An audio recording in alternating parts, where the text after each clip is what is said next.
James, off the bat, difference between Brave and Bold in this project? Very little. Adam West is doing Batman. Brave and the Bold, Batman was always the straight guy. We could plop him into any world, any tone. Some of the episodes are really serious. Some of them are very surreal and over the top. With Adam West Batman, he is kind of as crazy as the world he's in. So you have to honor that. You have to make sure he's getting the right kind of dialogue that's true to Batman, but also has a twist, has some humor to it. But basically, they're the same world. Basically, they're parallel dimensions, slightly off, out of phase, but they're very similar. Can you tell us about the origins of this project? The origins, I'm assuming the DVDs of the series did well, and so they decided, hey, Adam West is out there, let's do something with him new. And so they came to me and asked me if I wanted to do it. Of course, I said yes, and we met with him and made sure he was into it, and he was. And then we just started at it, it happened pretty fast. Did you look at any of the Batman 66 digital comics that were coming out? The comics, I looked at them. I was more looking at the original comics that spawned the show. Sure. So the Silver Age stuff, all the same things we looked at when we did Brave and the Bold were basically the same things we looked at for this. The 66 comic I didn't read as much because once I knew I was doing it, they were already making choices I was going to have to make, and I did not want to stumble upon the same choices. Because they did, the book had its own reason for being, and this had its own reason being. So I didn't want to mimic the comic of a series. So there was probably places where they do overlap just because we're sourcing the same thing. Sure. Was there anything new that working on this project taught you about Batman in general? Boy, that's a good question. New about Batman in general. Not so much about Batman in general, but just about the Adam West Batman and what it means to people and how he views it is not as a joke. Every Batman actor I've ever sat in the room with takes it very seriously, no matter what kind of Batman they're doing. Diedrich Bader, he doesn't think it's a joke. Kevin Conroy, of course, doesn't. Jason O'Mara, who's the Batman on my other movies. It's something they bring. They feel it's their duty to do it correctly. They take it more seriously than any fan would imagine. They really do. And so to find that Adam West, even though he enjoys the comedic side of it, he knows the character inside and out. He knows the whole backstory. It's not like he's not aware that Bruce Wayne's parents were killed in that alley. He's very aware of the source material. And so that was kind of enlightening. It was like, I kind of felt he would, but to hear it from his own mouth was like, wow, this dude knows his stuff too. And of course he should, but, I guess that was an enlightening thing. Did the idea of Adam returning to the party for so many years give you any pause when this project started? Pause? No. Are you kidding? I was like, yeah, let's do it, it would be great if it had happened even earlier, but now's the time. I love working with him on other things. I cast him as Thomas Wayne in Brave and the Bold, and then I cast him as the robot Batman built that sounds like his dead father. So you say I'm an Adam West fan. So no, it was a no-brainer. You gotta use him. He is that Batman.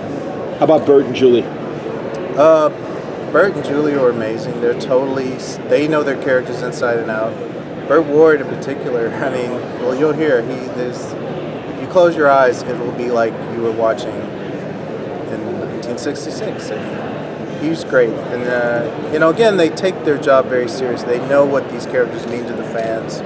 And, we had to come correct. If we had written a script that was not worthy of what they thought, they wouldn't have done it. They were very particular. And then luckily when they read it, they gave it the approval. They said this feels authentic to us, and they were happy about it. So that made us feel good. What's your take on like balancing the newer fans that you're going to get with the kids with those original fans from the original Adam West Batman?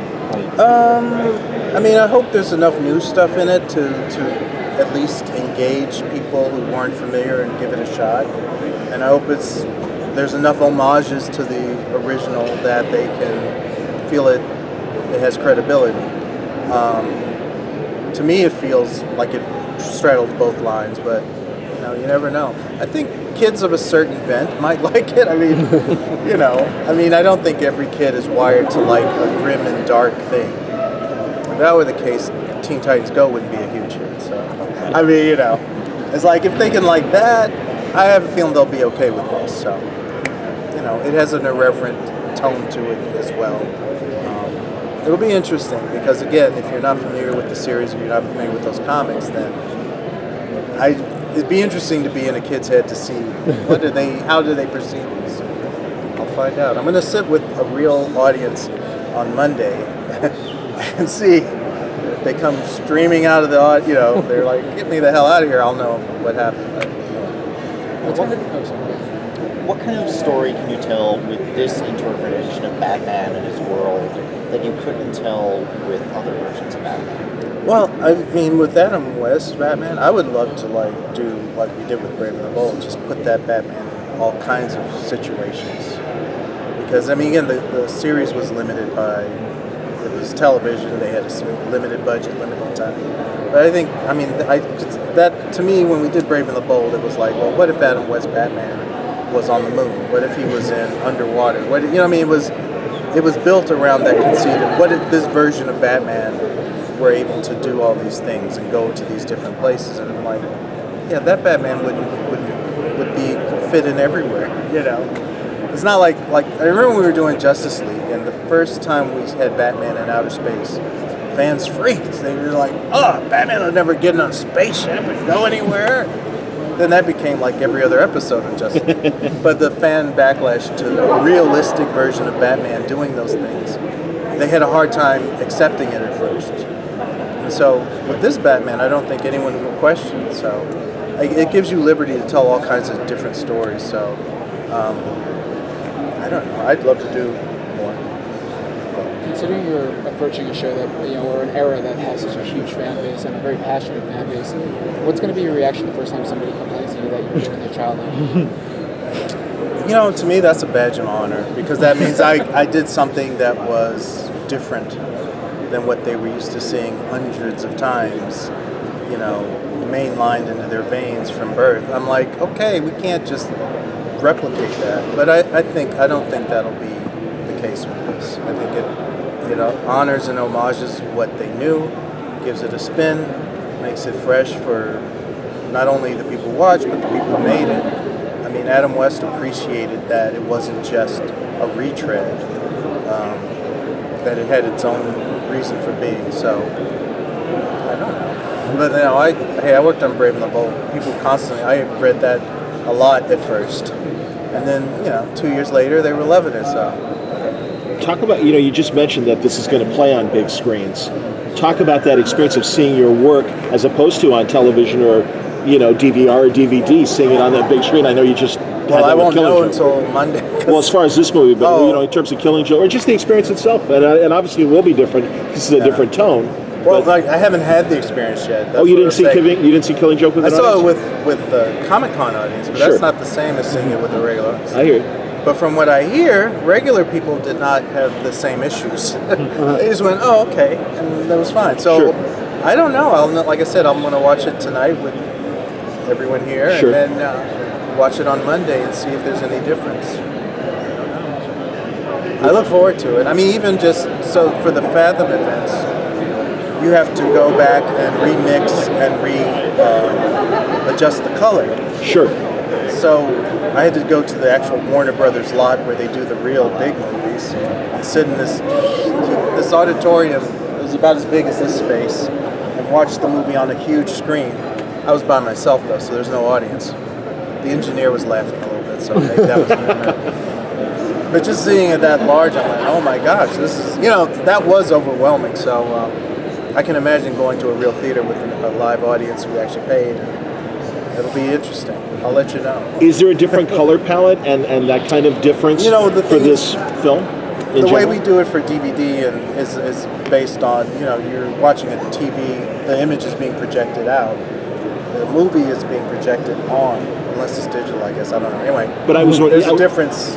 They have to change the color subtly. Sure, but I mean, even this film compared to your other animated superhero the color films. Palette? Oh yeah. Well, this is much more colorful. I mean, we definitely wanted to feel realistic, but theatrical. So it's very saturated color. There's color style similar to the show, similar to the comic books of that time. Very lit theatrically, like there's a spotlight on people, like they're being lit purposefully. Whereas our other movies are more naturalistic. You basically paint them to fit into the background. Whereas this is more the characters pop off the background more, and so slight differences. More of a stylized theatricality as opposed to realistic depiction. So yeah, there was a science to it. I mean, we definitely didn't just put it through our usual process. With such a colorful rogues gallery, was it hard to narrow down who you wanted to use, or did you always know these are the people I want? Oh, okay. We kind of were on the page with, you wanted to use the heavy hitters for this one. And if there spawns another one, we would probably dig deeper. But for this one, there's definitely homages to other villains in it, as you'll see. And but those are because of the show, Joker, Riddler, Penguin, and Catwoman are very well known. Like Riddler hadn't been in comics for almost 20 years before the TV show. I mean, the reason we love Riddler now is because of that TV show. He had been a forgotten villain up until then, so we had, those were the four we had to use that I think everyone would know who weren't familiar with anything prior to this. So, no, it wasn't a hard decision, to be honest with you. Yeah. But going forward, if there's more, we'll definitely be digging deeper. Like the 66 comic book. So you're saying we're going to see King Tut? I'm not saying anything.